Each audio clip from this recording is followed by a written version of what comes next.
Hello, my name is Rick Berry.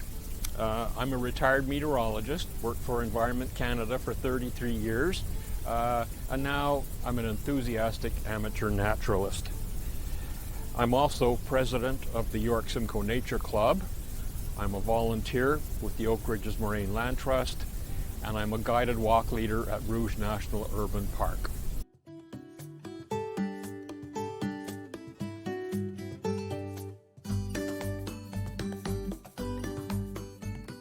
Well, they're easily accessible. They're always there, even in winter. There are plants that you can look at and learn about. And plants provide habitat for the things that move, for animals. And one of the good things about plants, you can see them, you can touch them, you can smell them, and you can also taste them. So that's a kind of experience you don't get if you're a birder or a small mammal specialist or someone that looks after invertebrates. So I find it's very soothing to be out and using all those senses, looking at the natural world.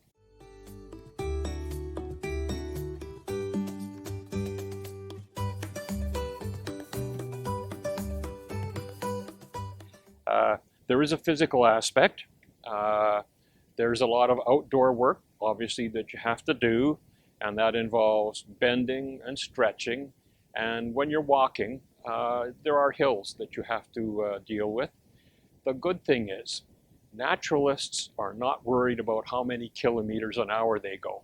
They're more interested in how many hours per kilometer do they do, because you're always stopping and looking. So it's not a race and you don't come back sweating and exhausted. There's also a mental aspect. Being out in the natural environment, for me at least, puts me at peace. I just lose track of time when I'm out walking in the woods or in a meadow someplace. And there's also an understanding of what's going on around me. This is something that you don't get if you're a hiker or in other aspects of being outdoors. You're actually experiencing what's going on. And there's a social aspect to it as well. Lots of times you're going out with groups of people from clubs or from somewhere else, and you're sharing information with each other, getting to know each other, and most important of all, experiencing.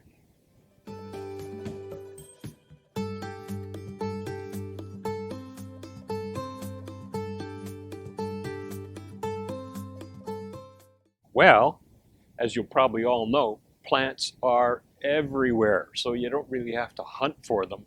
They're just there. Plants are in my backyard. I actually have a log that I keep of all the wild plants that show up in my house in Richmond Hill. They're in your local ravine. Lots of different wildflowers and trees in ravines.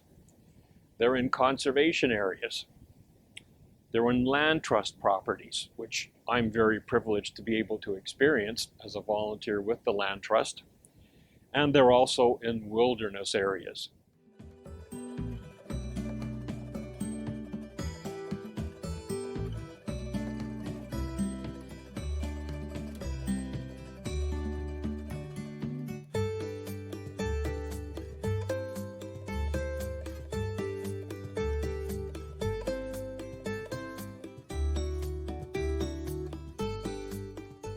Now is called common milkweed.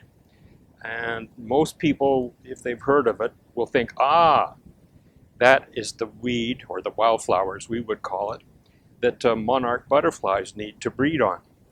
And this in fact is true, and if we can just look carefully, I think we might be able to find a monarch egg that's been laid on this plant. Teeny white thing here, I'm pretty sure that that's a monarch butterfly egg that's been laid on this plant. So that egg will hatch, and a very small little caterpillar will come out, and it will feed on this milkweed for quite a long time, actually, several weeks, and it grows from being a little teeny speck like that to a caterpillar that's about this long. So this lovely plant is called St. John's wort, W-O-R-T. this plant has a couple of interesting things to talk about. The first is it's an invasive plant. Uh, it's lovely, I like the look of it, but it's becoming an invasive plant in Ontario. So it's not good to have them in places where you don't want them. And it also has medicinal benefits. If you were to take your field lens that I talked about earlier and have a very close look at the petals on this flower, what you'll discover is that there are some very minute black dots that go around the edge of each petal. Well, doesn't it turn out that those dots contain a chemical that's used in antidepressants that are used by people all across Canada and the United States? And for the life of me, I cannot remember the proper name of it. But these are actually harvested for those little teeny weeny black dots, and they make medicines out of them.